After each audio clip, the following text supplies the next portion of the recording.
ஆமென், ஆமென். கர்த்தர் உங்களை ஆசீர்வதிப்பாராக. இந்த 20ஆம் தேதி, அதாவது 20வது நாள் உபவாச கூடுகைக்கு வந்திருக்கிற உங்களை கர்த்தர் ஆசீர்வதிப்பாராக. நாம் பரிசுத்தத்தை குறித்து தியானித்து வருகிறோம். ஏன் பரிசுத்தமாக இருக்க வேண்டும்? நம்முடைய கர்த்தர் எப்படிப்பட்டவர்? திருத்துவ தேவனுடைய பரிசுத்தமும், கர்த்தர் நம்மை பரிசுத்தத்துக்கு என்று சொல்லி அழைத்திருக்கிறார். பரிசுத்தம் இல்லாமல் தேவனை தரிசிக்க முடியாது. இன்றைக்கு உங்களை சுத்திகரித்து கொண்டால் நாளைக்கு உங்கள் நடுவில் பெரிய காரியங்களை செய்வேன். கழுவுதல், சுத்திகரிக்கப்பட ஒப்பு கொடுத்தல், இவைகள் பரிசுத்தத்துக்குள்ளே நம்மை வழி நடத்தும். சிந்தையில் பரிசுத்தம். ஏன் என் மனது புதிதாக வேண்டும்? என் மனது புதிதானால்தான் அசுத்தத்துக்கும் பரிசுத்தத்துக்கும் உள்ள வித்தியாசமே எனக்கு ஃபஸ்ட்டு தெரியும். இல்லைனா பாவம் செய்து கொண்டே நான் பாவம் செய்யவில்லை என்று சொல்லி நினைத்து கொண்டு இருப்பேன். சிந்தையில் பரிசுத்தம் என்று சொல்லி பார்த்தோம். அது எப்படி நடக்கும்? இயேசுவின் இரத்தத்தினால, இயேசு கிறிஸ்துக்குள் இருக்கிற பரிசுத்த ஆவியின் புதிதாக்குறதுனால, இயேசு கிறிஸ்துவனுடைய வசனத்தினால. நம்ம ஆராதனையில் பரிசுத்தம், வாழ்க்கையில் பரிசுத்தம், வார்த்தையில் பரிசுத்தம்.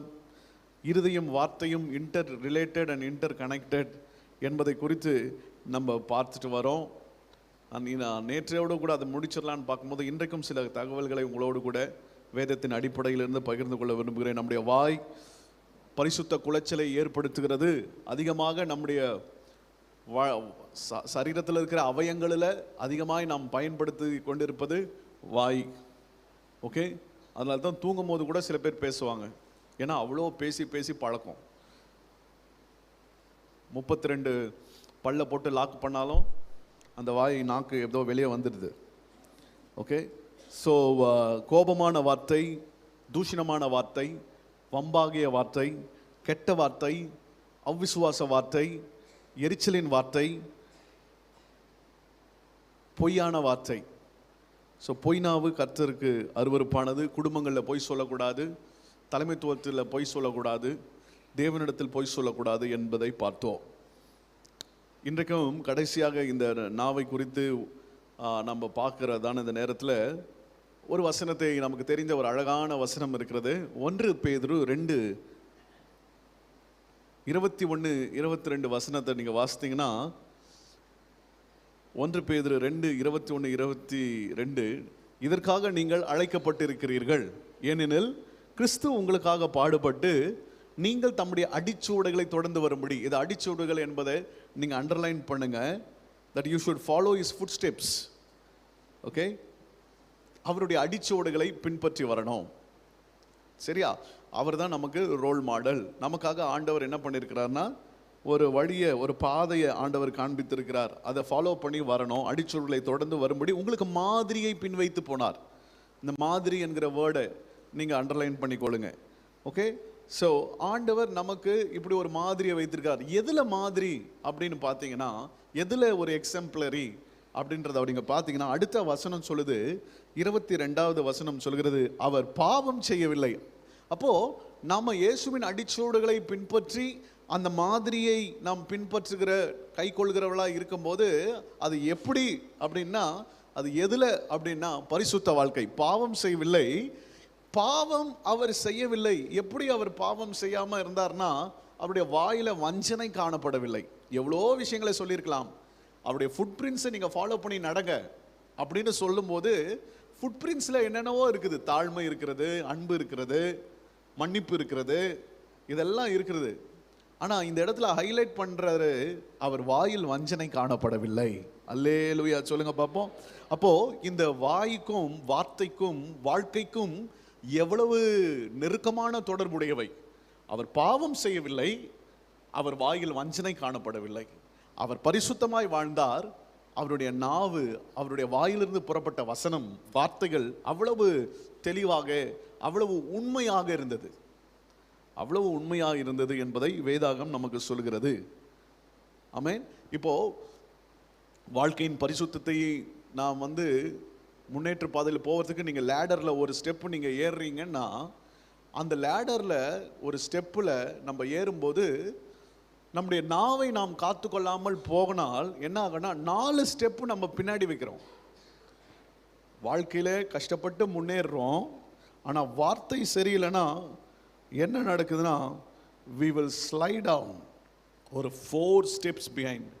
4 ஸ்டெப்பு கீழே வந்துடுற மாதிரி நம்மளுடைய நாவுக்கு அவ்வளோ ஒரு வல்லமை இருக்குது. அதனால் நீங்களும் நானும் ரொம்ப கேர்ஃபுல்லாக இருக்கணும். ஒரு அல்லேலூயா சொல்லுங்க பார்ப்போம். ஆமென். நிறைய பிரச்சனைகளும் சரி, தேவையில்லாத விஷயங்களும் சரி, இன்றைக்கு நீங்கள் பார்க்கும்போது வார்த்தைகள் மூலமாய் தான் பரிமாறிக்கொள்கிறது. ஒரு தேவையில்லாத உறவுகள் கூட பார்த்திங்கன்னா ஒரு டெக்ஸ்ட்டில், ஒரு ஃபோனில், இதில் தான் அதிகமாக நமக்கு வந்து ஆரம்பிக்கப்படுகிறது. ஓகே, ஸோ அதனால் வார்த்தைகள் ரொம்ப முக்கியமானது. என்ன பேசுகிறோம் அப்படின்றது முக்கியமானது. இதை இன்னும் வலியுறுத்தும்படியாய் என்னென்னா, நம்முடைய பயங்கரமான அல்டிமேட் டெஸ்ட்டே இதுதான். ஏன்னா இது எங்கே கொண்டு போகுதுன்றதை நீங்கள் பார்த்துக்கொள்ளணும். இந்த வாயில் இருக்கிற வார்த்தை இருக்குல்ல, our words will decide our destiny. நம்முடைய வார்த்தைகள் தான் நாம் எந்த இடத்துக்கு போகிறோம் என்பதை தீர்மானிக்கிறது.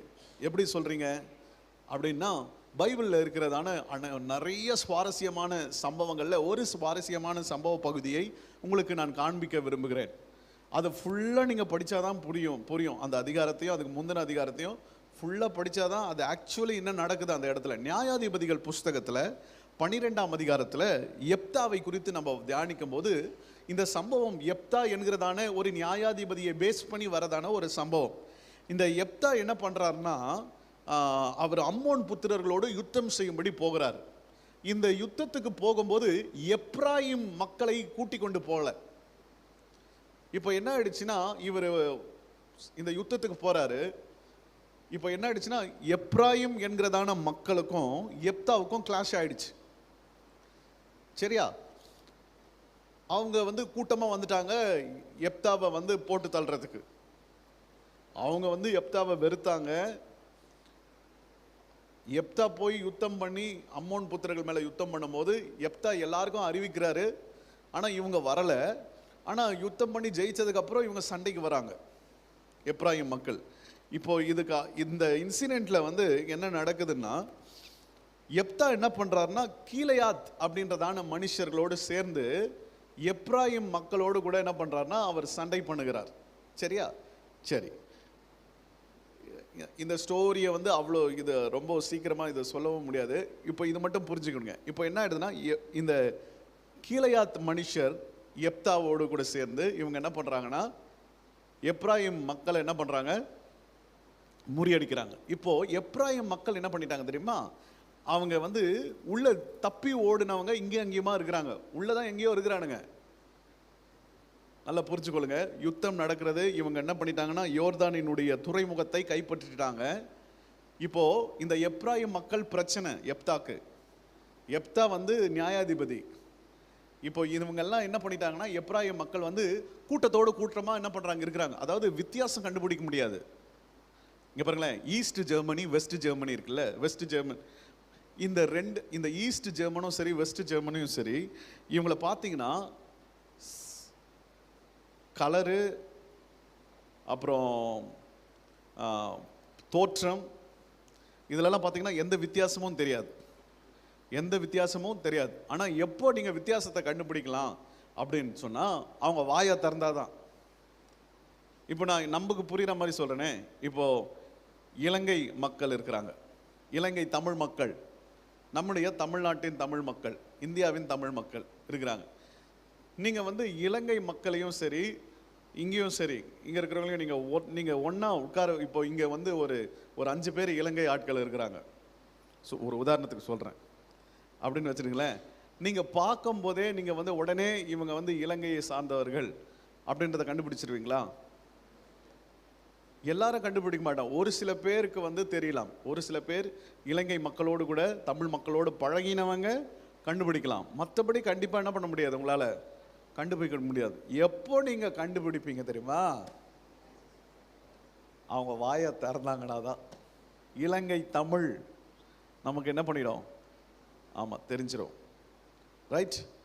அந்த மாதிரி என்ன ஆயிடுச்சுன்னா, மக்களோட மக்களாக இருக்கிறாங்களே, இவனுங்களை கண்டுபிடிக்கிறதுக்காக என்ன பண்ணாங்கன்னா ஒரு விஷயத்தை கையாளினாங்க. என்ன கையாளினாங்கன்னு வாசித்து பாருங்களேன். 5:6 நியாயாதிபதிகள் 12:5-6. இங்கே பாருங்க, கீலேயாத்தியர் எப்ராயிமுக்கு முந்தி யோர்தானின் துறைமுகத்தை பிடித்தார்கள். அப்போது எப்ராயிமிலே தப்பினவர்கள் யாராவது வந்து நாங்கள் அக்கறைக்கு போகட்டும் என்று சொல்லும்போது, ஓகே, துறைமுகத்தை பிடிச்சிட்டான், இவன் தப்பிச்சு போடுறதுக்கு அந்த இடத்துக்கு என்ன பண்ணணும், தாண்டி போகணும், கடல் தாண்டி போகணும். அப்போது சாதாரண ஜனங்களை போல தோற்றம் அளித்து கொண்டு உள்ளூர் வாசிகளை போல இருக்கும்போது அவங்க பார்த்து கீழையாத்து மக்கள் என்ன கேட்டாங்கன்னா, அவங்கள பார்த்து ஒரே ஒரு விஷயம் கேட்டாங்க, நீங்கள் எப்ராயிமினரா அப்படின்னு கேட்கும்போது அவங்க இல்லைன்னு தான் சொன்னானுங்க. அப்போ என்ன சொன்னாங்கன்னா, இவங்க ஒரு வார்த்தையை சொன்னாங்க. என்ன பாருங்க, இது என்ன போட்டிருக்கு? ஷிபலோத். சொல்லுங்க, ஷிபலோத் அப்படின்ற வேர்டு. சாரி, ஷிபலேத் என்கிற வார்த்தையை சொல்லுன்னு. அப்போ அவங்க அந்த வார்த்தையை எப்ராயிம் மக்களுக்கு அந்த ஷி என்ற வேர்டு வராது, சி அப்படின்றவாங்க அவங்க. சிபலோத். சொல்லுங்க, ஷிபலோத் அப்படிங்கும். சிபலோத் அப்படின்னா போடுறவன எவன் சிபலோத் சொன்னானோ காலி அவன். இப்படி 42,000 பேரை சாவடிச்சாங்க. ஒரு வார்த்தை 42,000 பேரை சாவடிச்சுது. வாயிலிருந்து வருகிற ஒரு வார்த்தை எவ்வளவு முக்கியம் பார்த்தீங்களா? வார்த்தை கொல்லும், அது ரட்சிக்கவும் செய்யும், அது கொல்லவும் செய்யும். ஓகே, இதனால தான் நீங்க பார்த்தீங்கன்னா ஏசப்பா ஒரு விஷயத்த சொன்னாரு, நீங்கள் பேசுகிற ஒவ்வொரு வார்த்தைக்கும் கணக்கு கொடுக்கணும்னு சொன்னார். ஞாபகம் இருக்கா? ரைட். மத்தேயு எழுதின சுவிசேஷம் 12ஆம் அதிகாரம் 36-37 வசனத்தை வாசிப்போம். மத்தேயு 12:36. மனுஷர் பேசும் வீணான வார்த்தைகள் யாவையும் குறித்து நியாய தீர்ப்பு நாளிலே கணக்கு ஒப்புவிக்க வேண்டும். அடுத்த வசனம் ரொம்ப ரொம்ப முக்கியமானது. ஏனெனில் உன் வார்த்தையினாலேயே நீதிமான் என்று தீர்க்கப்படுவாய், அல்லது உன் வார்த்தையினாலேயே நீ குற்றவாளி என்று தீர்க்கப்படுவாய். நம்முடைய வார்த்தை. அன்னைக்கு அந்த சிபலேத் அப்படின்னு சொன்னவனுங்களை எப்படி வெட்டிட்டாங்களோ, அந்த வார்த்தை அவளை நியாயம் தீர்த்தது.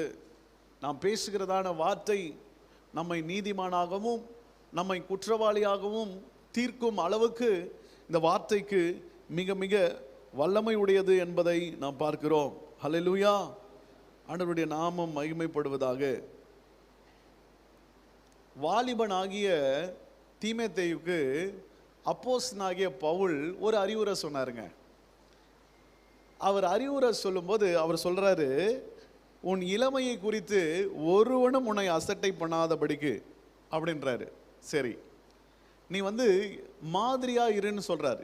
எதுல அப்படின்னு பார்த்தீங்கன்னா 1 தீமோத்தேயு 4ஆம் அதிகாரம் 12ஆம் வசனத்தை நாம் எடுத்துக்கொள்வோம். 1 தீமோத்தேயு 4:12. உன் இளமையை குறித்து ஒருவனும் உன்னை அசட்டை பண்ணாதபடிக்கு நீ எதெல்லாம் இருக்கணும்னா, உன் வார்த்தை, நடக்கை, அன்பு, ஆவி, விசுவாசம், கற்பில் விசுவாசிகளுக்கு மாதிரியா இரு. இவைகளை ஃபர்ஸ்ட் வார்த்தை என்ன வருது?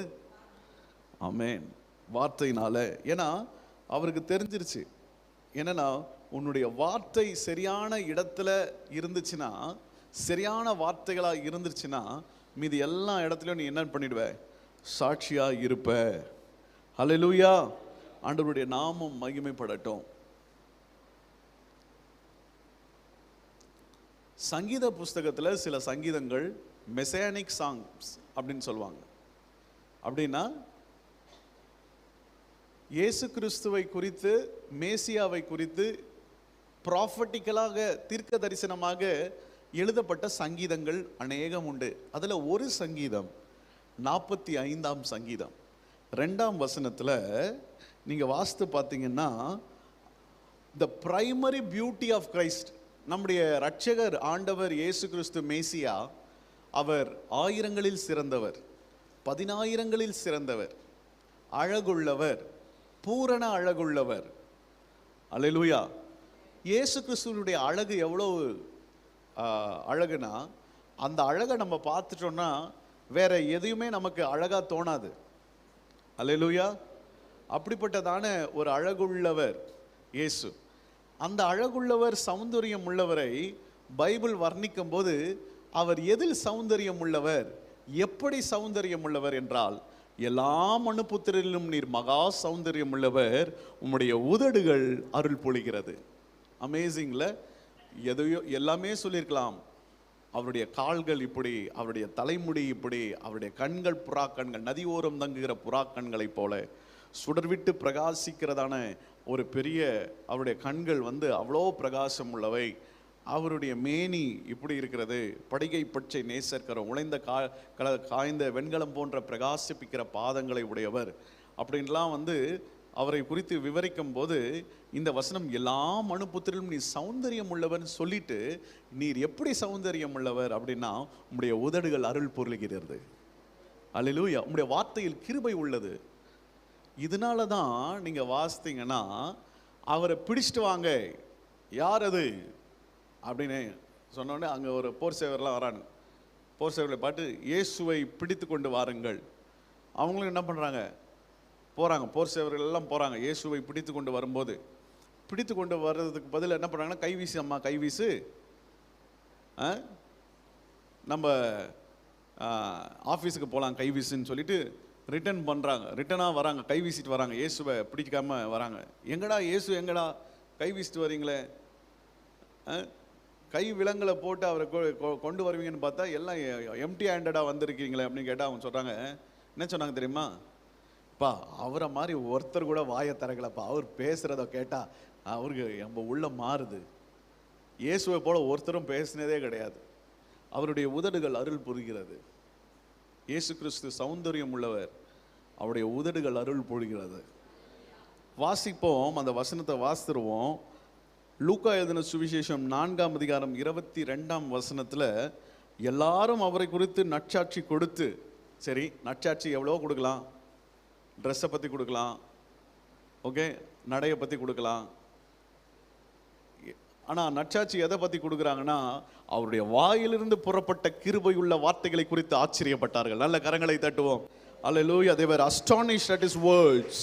His words was gracious. கிருபை உள்ள வார்த்தைகள். Hallelujah. இந்த காலைவேளை அப்படியே கண்களை மூடுவோம். ஒரு மனுஷனுடைய வார்த்தை அவனை நியாய தீர்ப்பு வரைக்கும் கொண்டு போகுது. நீதிமான் என்றும் குற்றவாளி என்றும் வார்த்தைகளினாலேயே நீ தீர்க்கப்படுவா என்று வசனம் சொல்கிறதுனா, அப்போ எந்த அளவுக்கு இது ரொம்ப முக்கியம். அடிச்சோடுகளை பின்வைத்து மாதிரியை பின்பற்றும்படி போகிறாரு. அந்த மாதிரியே வாயின் வார்த்தைகளாக இருக்கிறது. எவ்வளோ பிரசங்கங்களை ஜனங்க கேட்டிருப்பாங்கங்க. ஆசாரியன் அண்ணா காய்பா ஆசாரிய சங்கம், சனகிரிப் சங்கம், தீர்க்கதரிசிகள், வேதப்பாரர்கள், பரிசேயர்கள், சதுசேயர்கள், இப்படி எத்தனையோ பேர் பேசினாங்க. ஆனால் இயேசு கிறிஸ்து மாதிரி யாரும் பேசலை. கிருபையுள்ள வார்த்தைகளாக இருந்தது. இன்றைக்கு நம்முடைய வார்த்தைகள் எப்படி இருக்கிறது? ஒரு கிறிஸ்தவர்கள் அப்படின்னு சொல்லும் போது நம்முடைய வாயிலிருந்து வர வார்த்தைகள் அவ்வளோ மென்மையான வார்த்தைகளாய், சமாதானத்துக்குரிய வார்த்தைகளாய், கட்டுகிற வார்த்தைகளாய், என்கரேஜ் பண்ணுற வார்த்தைகளாய், அவனுடைய வாழ்க்கையில் நம்பிக்கையை தருகிற வார்த்தைகளாய், அவனை ஆசீர்வதிக்கிற வார்த்தைகளாய், அவனை ஊக்கப்படுத்துகிற வார்த்தைகளாய், உற்சாகப்படுத்துகிற வார்த்தைகளாய், உந்தி தள்ளுகிற வார்த்தைகளாய், முன்னேற்ற பாதையில் நடத்துகிற வார்த்தைகளாய், கிருபை உள்ள வார்த்தைகளாக இருக்கணும். நமக்குள்ள கூட 2-3 பிரச்சனைகள் இருக்கலாம். அதே பிரச்சனையில் யாரையாவது ஒருத்தர் பார்க்கும்போது நம்ம என்ன பண்ணணும்னா, அவங்களை நல்லா என்கரேஜ் பண்ணி விட்டுறணும், நல்லா பிளஸ் பண்ணி சொல்லிடணும், கர்த்தர் உங்களை ஆசீர்வதிப்பார், நீங்கள் எவ்வளோ நீங்கள் ஆசீர்வாதமாக இருக்க போறீங்க பாருங்க, இந்த பிரச்சனைலாம் உங்களை விட்டு சீக்கிரம் போயிடும், கவலையே படாதீங்க அப்படின்னு சொல்லணும். நம்ம ஆண்டவரே இந்த வேலையில் எங்களை ஒப்பு கொடுக்குறோம்ப்பா, ஆண்டவரே எங்களுடைய நாவிற்கு காவல் வையும், ஆண்டவரே எங்களுடைய உதடுகள்னாலே நாங்கள் பாவம் செய்யாதபடி, ஆண்டவரே நாங்கள் எங்களை கரைப்படுத்தி கொள்ளாதபடி நாங்கள் ஒப்பு கொடுக்குறோம்.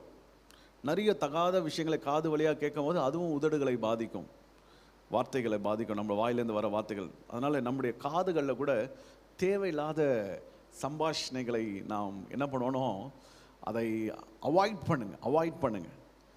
தேவையில்லாத தகவல்கள் நமக்கு வேண்டாம்.